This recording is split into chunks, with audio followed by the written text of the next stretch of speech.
Isaiah chapter 4. In that day 7 women will take hold of one man and say, "We will eat our own food and provide our own clothes. Only let us be called by your name. Take away our disgrace." In that day the branch of the Lord will be beautiful and glorious, and the fruit of the land will be the pride and glory of the survivors in Israel. Those who are left in Zion, who remain in Jerusalem, will be called holy, all who are recorded among the living in Jerusalem. The Lord will wash away the filth of the women of Zion. He will cleanse the bloodstains from Jerusalem by a spirit of judgment and a spirit of fire. Then the Lord will create over all of Mount Zion and over those who assemble there a cloud of smoke by day and a glow of flaming fire by night. Over everything the glory will be a canopy. It will be a shelter and shade from the heat of the day, and a refuge and hiding place from the storm and rain. Chapter 5. I will sing for the one I love, a song about his vineyard. My loved one had a vineyard on a fertile hillside. He dug it up and cleared it of stones and planted it with the choicest vines. He built a watchtower in it and cut out a wine press as well. Then he looked for a crop of good grapes, but it yielded only bad fruit. Now, you dwellers in Jerusalem and people of Judah, judge between me and my vineyard. What more could have been done for my vineyard than I've done for it? When I looked for good grapes, why did it yield only bad? Now I will tell you what I'm going to do to my vineyard. I will take away its hedge, and it will be destroyed. I will break down its wall, and it will be trampled. I will make it a wasteland, neither pruned nor cultivated, and briars and thorns will grow there. I will command the clouds not to rain on it. The vineyard of the Lord Almighty is the nation of Israel, and the people of Judah are the vines he delighted in. But he looked for justice, but saw bloodshed, for righteousness, but heard cries of distress. Woes and judgments. Woe to you who add house to house and join field to field, till no space is left, and you live alone in the land. The Lord Almighty has declared in my hearing, surely the great houses will become desolate, the fine mansions left without occupants. A 10-acre vineyard will produce only a bath of wine. A homer of seed will yield only an ephah of grain. Woe to those who rise early in the morning and run after their drinks, who stay up late at night till they are inflamed with wine. They have harps and lyres at their banquets, pipes and tambourines and wine, but they have no regard for the deeds of the Lord, no respect for the work of his hands. Therefore my people will go into exile for lack of understanding. Those of high rank will die of hunger, and the common people will be parched with thirst. Therefore death expands its jaws, opening wide its mouth. Into it will descend their nobles and masses, with all their brawlers and revellers. So people will be brought low, and everyone humbled. The eyes of the arrogant humbled. But the Lord Almighty will be exalted by his justice, and the holy God will be proved holy by his righteous acts. Then sheep will graze as in their own pasture. Lambs will feed among the ruins of the rich. Woe to those who draw sin along with cords of deceit, and wickedness as with cart ropes. To those who say, "Let God hurry, let him hasten his work, so that we may see it." The plan of the Holy One of Israel. Let it approach, let it come into view, so that we may know it. Woe to those who call evil good and good evil, who put darkness for light and light for darkness, who put bitter for sweet and sweet for bitter. Woe to those who are wise in their own eyes and clever in their own sight. Woe to those who are heroes at drinking wine and champions at mixing drinks, who acquit the guilty for a bribe, but deny justice to the innocent. Therefore, as tongues of fire lick up straw, and as dry grass sinks down in the flames, so their roots will decay, and their flowers blow away like dust. For they have rejected the law of the Lord Almighty, and spurned the word of the Holy One of Israel. Therefore, the Lord's anger burns against his people. His hand is raised, and he strikes them down. The mountains shake, and the dead bodies are like refuse in the streets. Yet for all this his anger is not turned away. His hand is still upraised. He lifts up a banner for the distant nations. He whistles for those at the ends of the earth. Here they come, swift and speedily. Not one of them grows tired or stumbles. Not one slumbers or sleeps. Not a belt is loosened at the waist. Not a sandal strap is broken. Their arrows are sharp. All their bows are strong. Their horses' hooves seem like flint. Their chariot wheels like a whirlwind. Their roar is like that of the lion.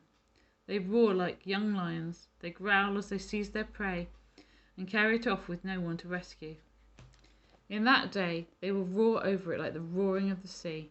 And if one looks at the land, there is only darkness and distress. Even the sun will be darkened by clouds. Chapter 6.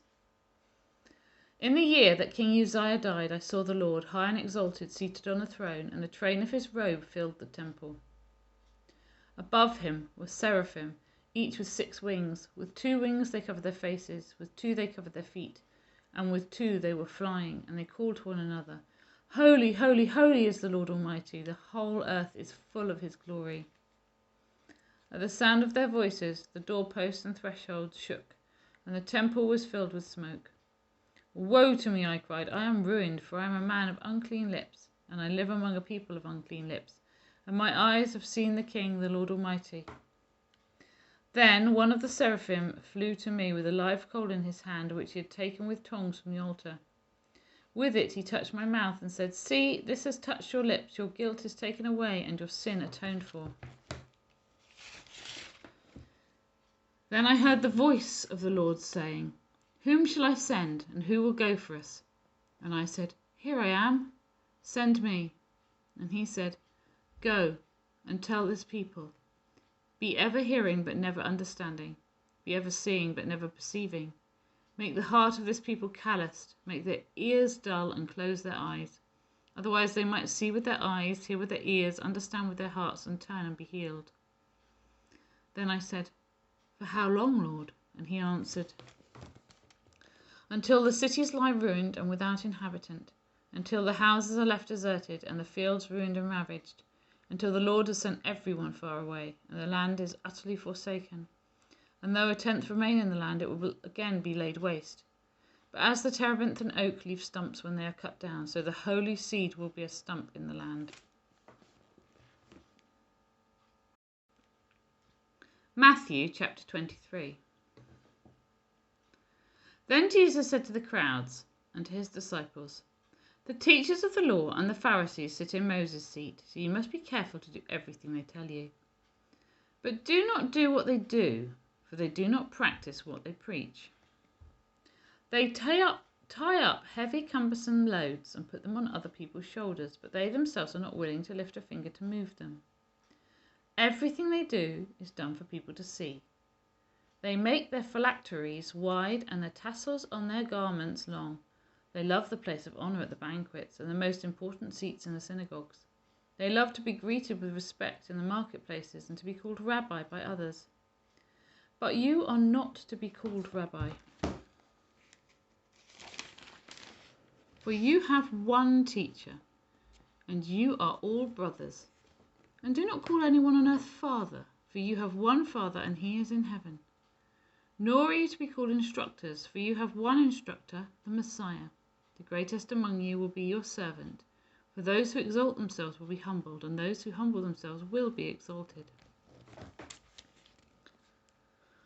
Woe to you, teachers of the law and Pharisees, you hypocrites! You shut the door of the kingdom of heaven in people's faces, and you yourselves do not enter, nor will you let those enter who are trying to.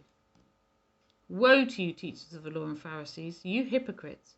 You travel over land and sea to win a single convert, and when you have succeeded, you make them twice as much a child of hell as you are. Woe to you, blind guides! You say, if anyone swears by the temple, it means nothing, but if anyone who swears by the gold of the temple is bound by that oath. You blind fools, which is greater, the gold or the temple that makes the gold sacred? You also say, if anyone swears by the altar, it means nothing, but anyone who swears by the gift on the altar is bound by that oath. You blind men, which is greater, the gift or the altar that makes the gift sacred? Therefore, anyone who swears by the altar swears by it, and by everything on it. And anyone who swears by the temple swears by it, and by the one who dwells in it.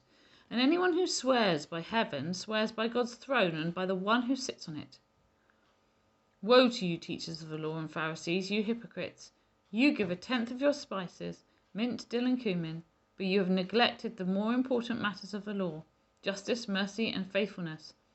You have practiced the latter without neglecting the You should have practiced the latter without neglecting the former. You blind guides, you strain out a gnat but swallow a camel.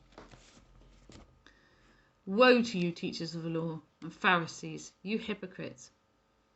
You clean the outside of the cup and dish, but inside they are full of greed and self-indulgence.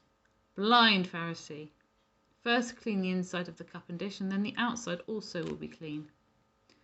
Woe to you, teachers of the law and Pharisees, you hypocrites! You are like whitewashed tombs, which look beautiful on the outside, but on the inside are full of bones of the dead and everything unclean.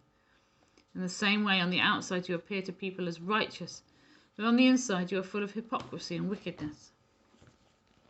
Woe to you, teachers of the law and Pharisees, you hypocrites! You build tombs for the prophets and decorate the graves of the righteous, and you say, if we had lived in the days of our ancestors, we would not have taken part with them in the shedding of the blood of the prophets. So you testify against yourselves that you are the descendants of those who murdered the prophets. Go ahead, then, and complete what your ancestors started. You snakes, you brood of vipers, how will you escape being condemned to hell? Therefore I am sending you prophets and sages and teachers. Some of them you will kill and crucify, others you will flog in your synagogues and pursue from town to town. And so upon you will come the righteous blood that has been shed on the earth, from the blood of the righteous Abel to the blood of Zechariah son of Berechiah, whom you murdered between the temple and the altar. Truly I tell you, all this will come upon this generation. Jerusalem, Jerusalem, you who kill the prophets and stone those who sent to you, how often I have longed to gather your children together as a hen gathers her chicks under her wings, and you were not willing. Look, your house is left to you desolate, for I tell you, you will not see me again until you say, blessed is he who comes in the name of the Lord.